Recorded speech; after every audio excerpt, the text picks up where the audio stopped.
सेना की बहादुरी। एक समय की बात है, देश की सीमा के किनारे बसे एक गांव पर कुछ आतंकवादियों ने कब्जा कर लिया और वहां लूटपाट मचा दी। सैनिकों को सूचना मिली तो वह तुरंत ही उनसे निपटने के लिए चल पड़े। बरसात का मौसम था, घनघोर वर्षा हो रही थी। इसके कारण छोटे छोटे ताल तलैया भी खूब विशालकाय नजर आ रहे थे। छोटी सी नदी भी उफान मारती हुई बह रही थी, जिसके कारण नदी पर बने पुल टूट गए थे। सैनिकों को वह नदी पार करनी थी, मगर पार कैसे करते? सैनिकों ने सोचा, कई प्रकार की युक्तियां लगाई, किंतु वह पार करने में असमर्थ रहे। सैनिकों ने देखा कि पास में एक झोपड़ी है, उसमें सहायता मांगी।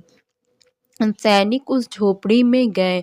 उस झोपड़ी में एक महिला थी जो दिन भर कार्य करती थी और अपना झोपड़ी में ही रहती थी। उस महिला के पास अन्य कोई साधन या घर नहीं था।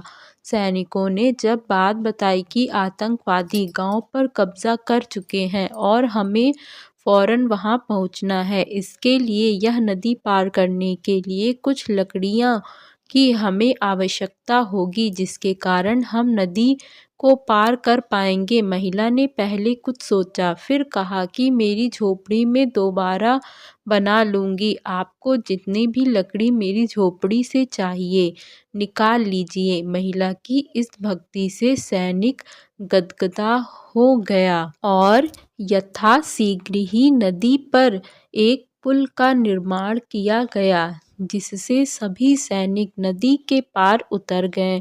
महिला के इस देशभक्ति की सराहना जितनी करें उतनी ही कम है। सैनिक जल्दी ही उस गांव पर पहुंच गए जहां आतंकवादियों ने कब्जा किया हुआ था।